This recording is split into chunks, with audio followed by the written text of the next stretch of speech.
I don't know if you, as a head of state, went to the COP in Dubai. Let me stop you right there. Let me stop you right there.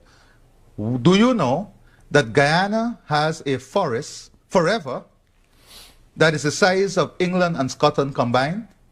A forest that stores 19.5 gigatons of carbon. A forest that we have kept alive. A forest that we have kept alive. Does that give you the right? Does that give you the right to release all of this carbon? Does that give you the right to lecture us on climate change? I am going to lecture you on climate change because we have kept this forest alive that stores 19.5 gigatons of carbon that you enjoy, that the world enjoy, that you don't pay us for, that you don't value, that you don't see a value in, that the people of Guyana has kept alive. Guess what? Hello guys, welcome back again to the channel. Today I want us to talk about a speech that really caught my attention. It was delivered by President of Guyana, and I have to say, he didn't hold back. Throughout his address, he spoke confidently about climate change, economic development, global inequalities, reparations. He talked about Haiti, Cuba, Gaza, and even Guyana's ongoing border dispute with Venezuela. What impressed me most wasn't just what he said, but the way he said it. He remained calm, respectful, and focused, yet his message was very direct. He challenged some of the biggest powers in the world, and he did so without raising his voice or sounding aggressive.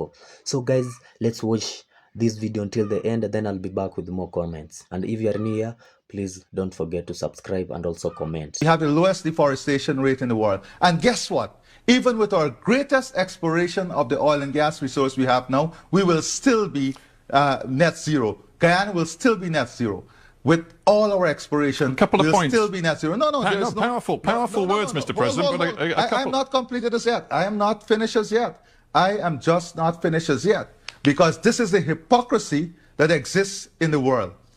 The world in the last 50 years has lost 65% of all its biodiversity. We have kept our biodiversity. Are you valuing it? Are you ready to pay for it? When is the developed world going to pay for it? Or are you in the pockets?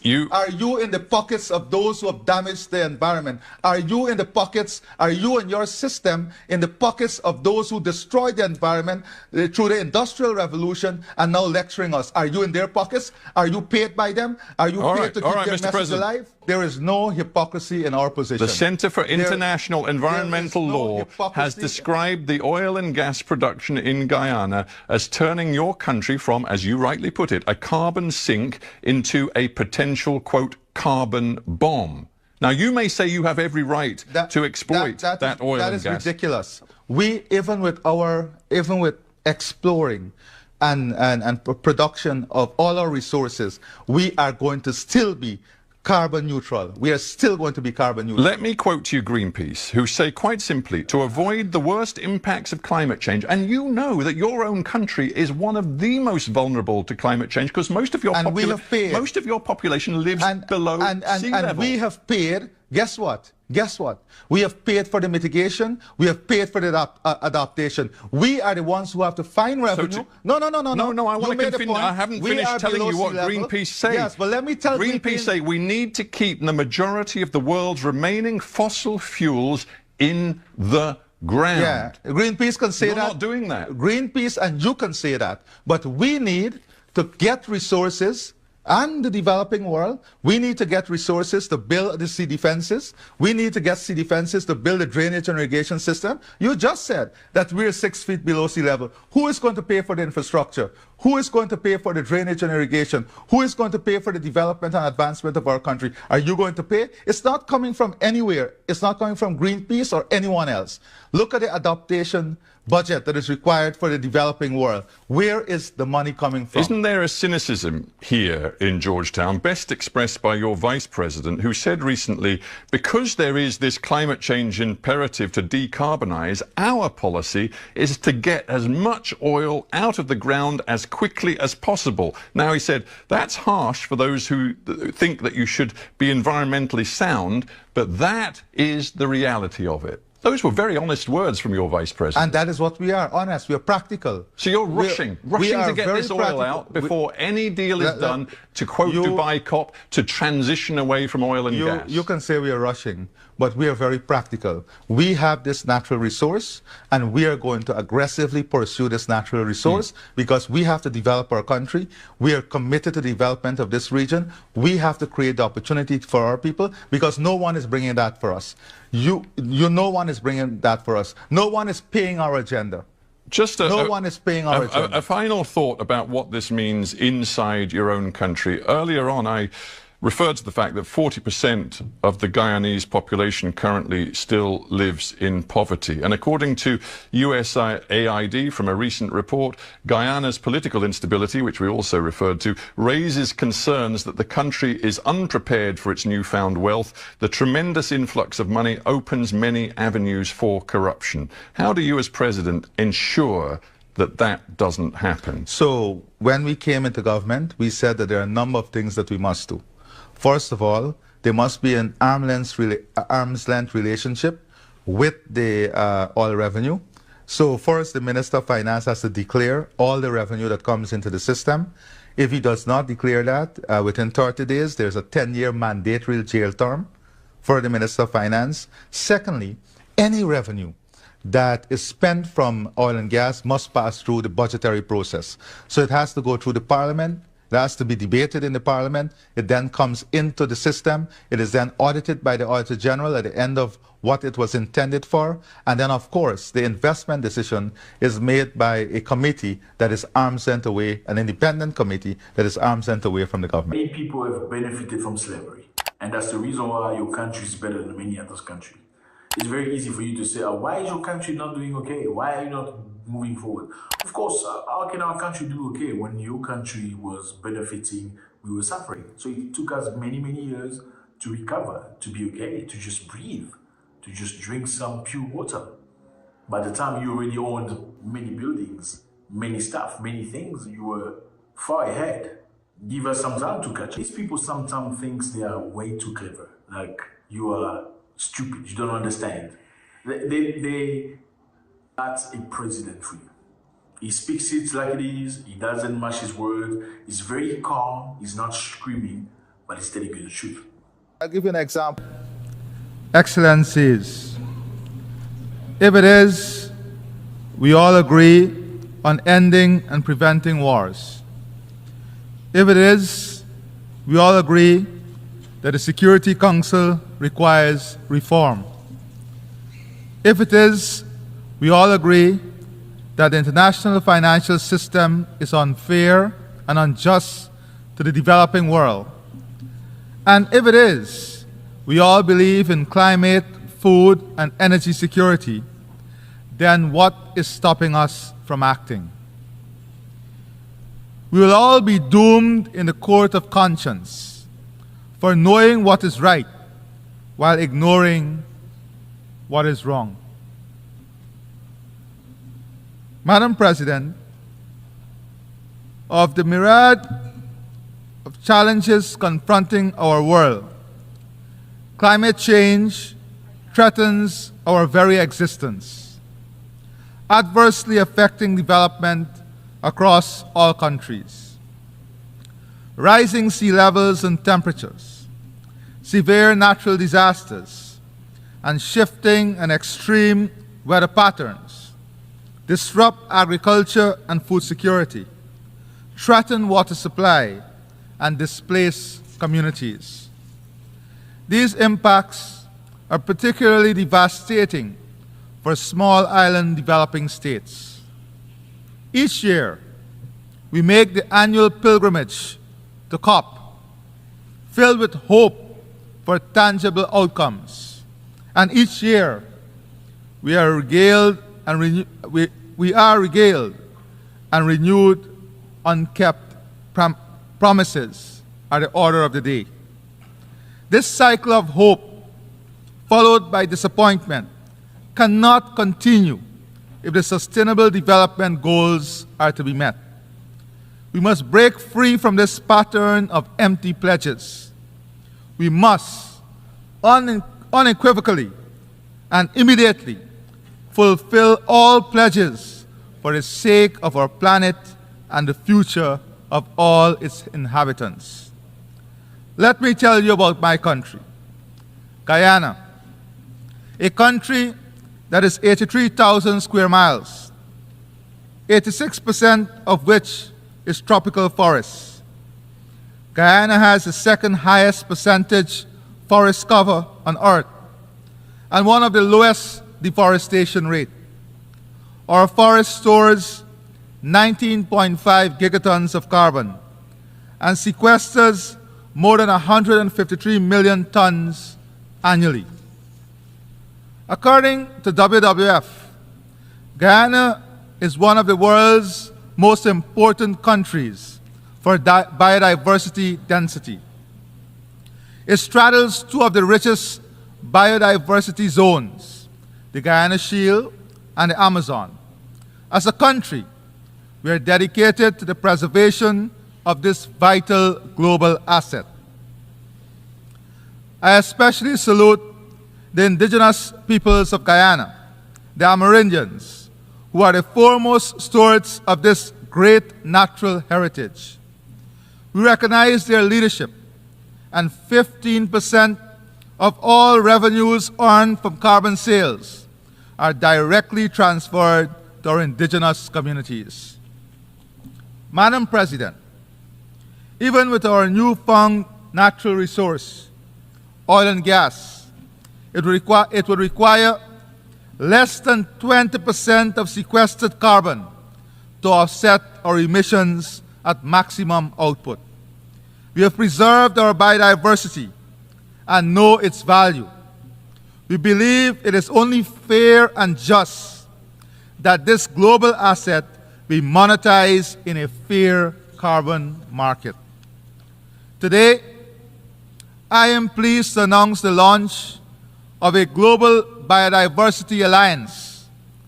We will convene the first Global Biodiversity Alliance Summit in 2025, which will focus on creating a market for biodiversity credits, scaling biodiversity conservation debt swaps, accelerating biodiversity bonds, establishing a blueprint for biodiversity taxonomies, and promoting nature-positive action. We do not make this announcement by mere words. Guyana is also committed to doubling its protected areas by December 2025 and achieving the global biodiversity target of 30% by 2030. These are real solutions that Guyana is putting forward to address the global problem of biodiversity loss. We do not lecture, we lead by example without arrogance. Madam President, according to the UN Food Security and Nutrition Report, in 2023, an estimated 28.9% of the global population, 2.3 billion people, were moderately or severely food insecure. The primary causes were conflict and insecurity, extreme weather events, including those related to El Nino and climate change and economic shocks. To effectively address food insecurity, we must take more concerted action to address its root causes, reducing conflict, mitigating climate change, and enhancing food production and trade in food commodities. By prioritizing peace and climate action, we can create environments where food systems, crops, and livelihoods are not threatened by conflict and weather extremes. In turn, enhancing food production and ensuring fair and efficient trade in food commodities can reduce food insecurity. So too can the full involvement of women and youth. In Guyana's National Agricultural Strategy and Policy, at least 35% of our agro-businesses will be owned by women and 60% by young people. While I've spoken of food insecurity, the global malnutrition rates are also alarming and must be addressed. Nutritious, safe, and sufficient food are crucial to a healthy population. Madam President, the United Nations must continue to be a beacon of hope amidst a turbulent global environment. The theme of this year's assembly, and I quote, "Leaving no one behind, acting together for the advancement of peace, sustainable development, and human dignity for present and future generations," end of quote, resonates with the vision set out in the United Nations Charter.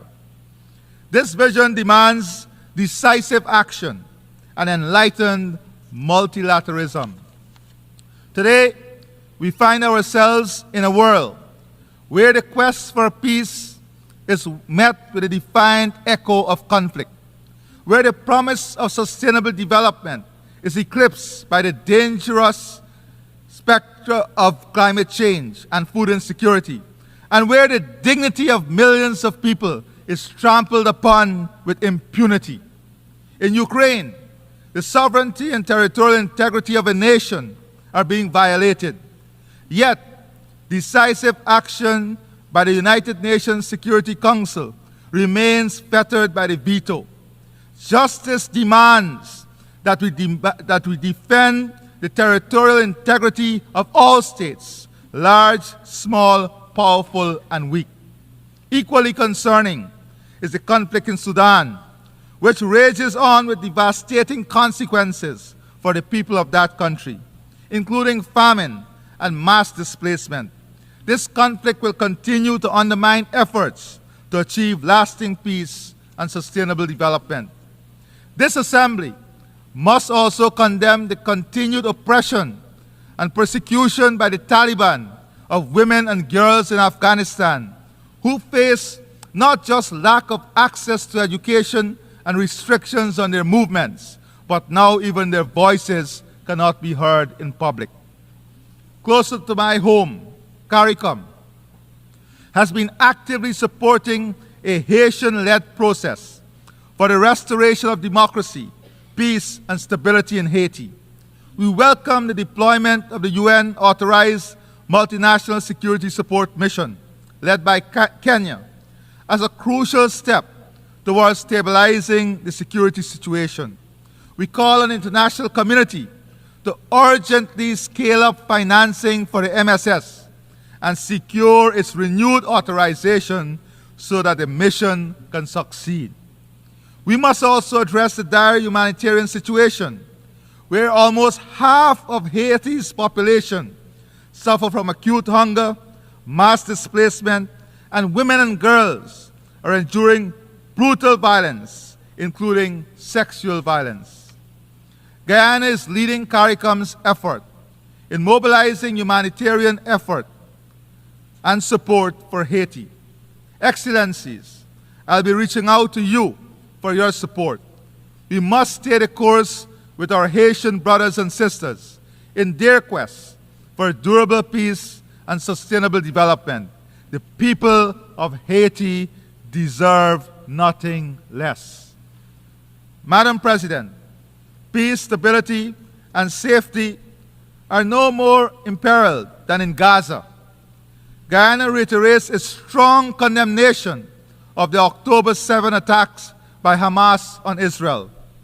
However, the collective punishment of an entire population, including the indiscriminate slaughter of civilians, most of whom are women and children, has long gone beyond the realm of self-defense. As the world watches on helplessly, Israel continues to flout its international obligations, including the orders of the ICJ and successive Security Council resolutions. Instead, the right of self-defense is being used as a weapon of mass extermination, stoking legitimate fears of genocide. No state, large or small, should feel comfortable and safe when such atrocities are allowed to continue with impunity. The war in Gaza must end now. We reiterate our demand for an immediate ceasefire and the release of all hostages and Palestinians illegally detained. Madam President, for more than 75 years, the Palestinian people have been denied their right of self-determination. We must advance the two-state solution, as this remains the only viable option for a future where Palestinians and Israelis live in peace and security. Turning to our brothers and sisters in Cuba, their right to development continues to be stymied by the economic embargo. Guyana renews its call for revocation of the embargo and the removal of Cuba from the list of state sponsors of terrorism.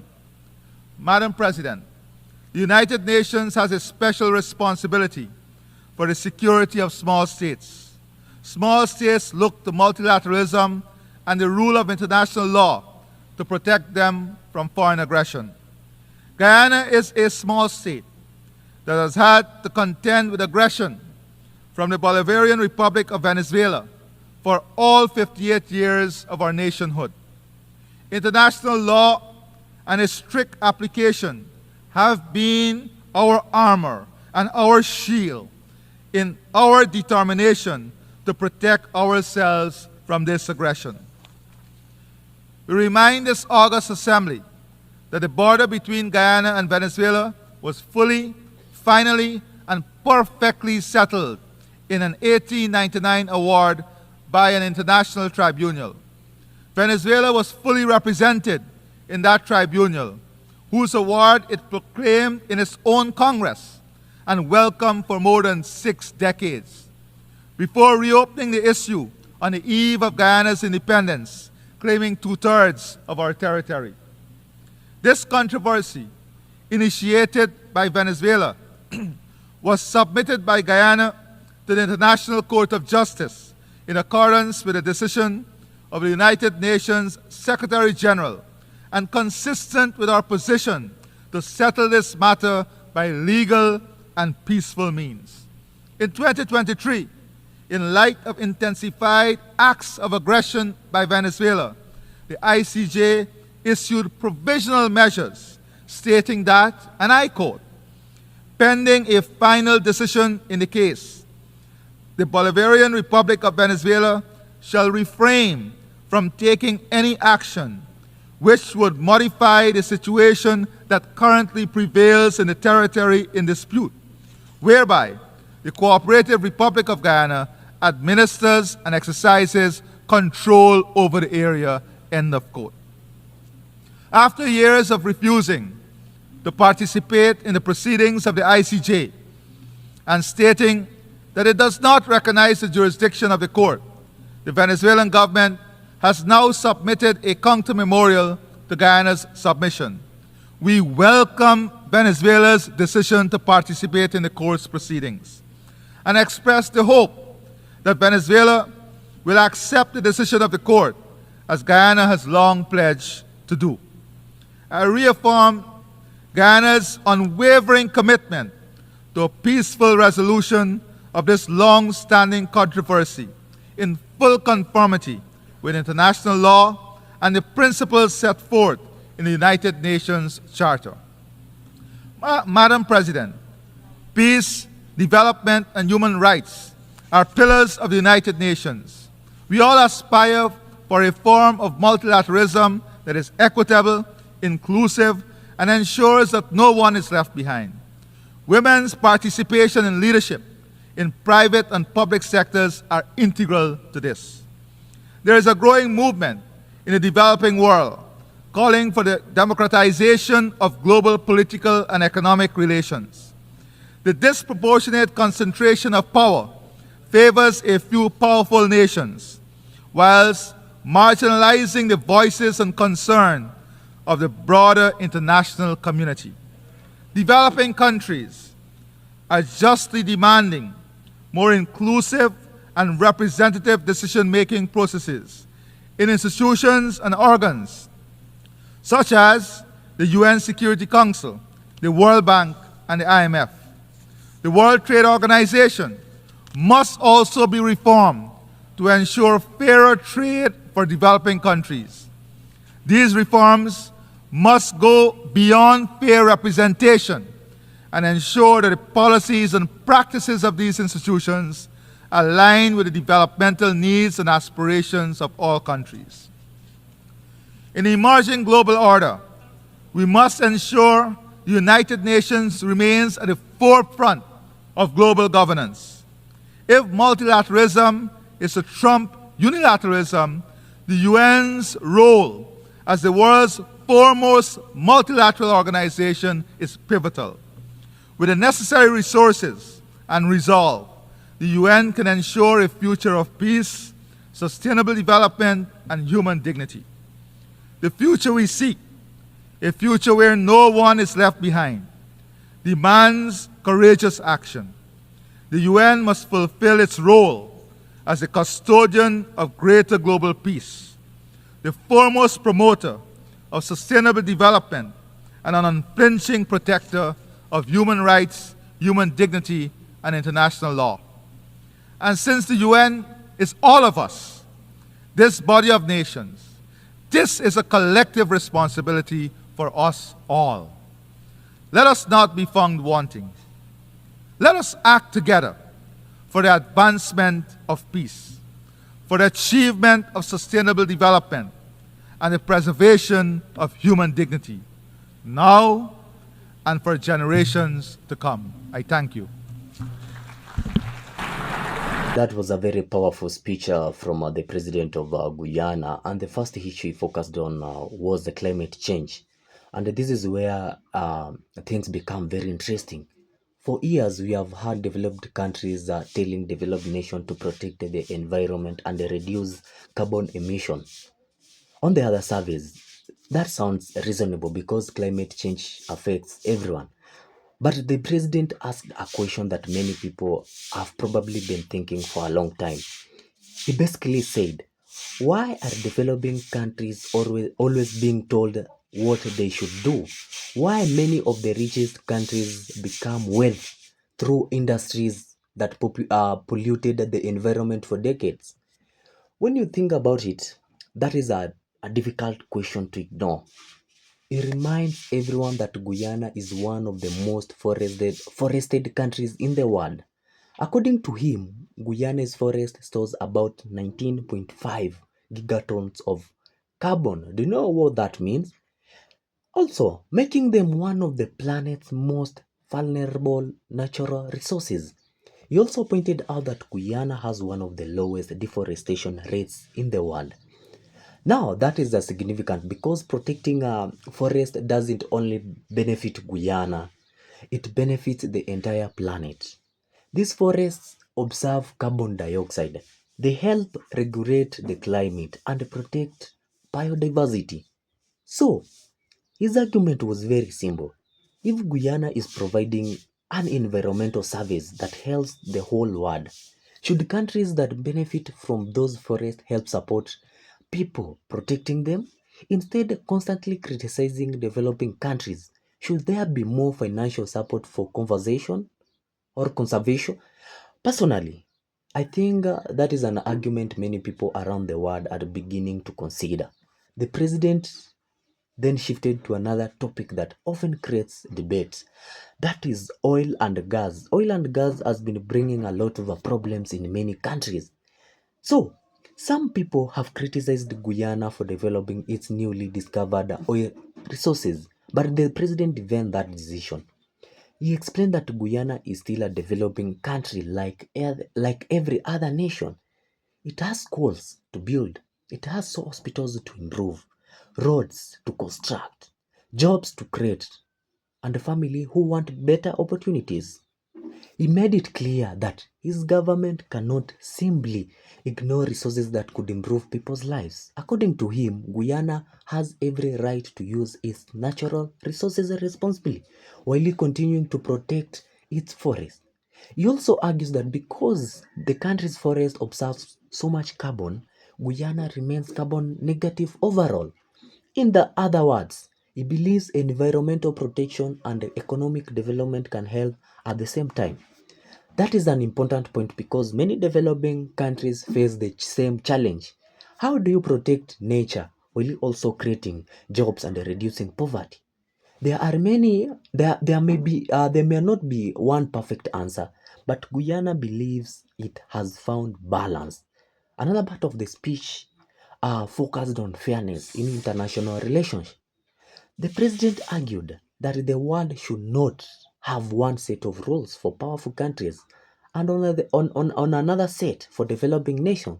He believes every country, regardless of its size, deserves respect. He spoke about the need to reform international institutions, especially the United Nations Security Council. According to him, today's world is very different from the world that existed after the Second World War. When many international organizations were created, many developing countries now believe those institutions should better reflect today's global realities.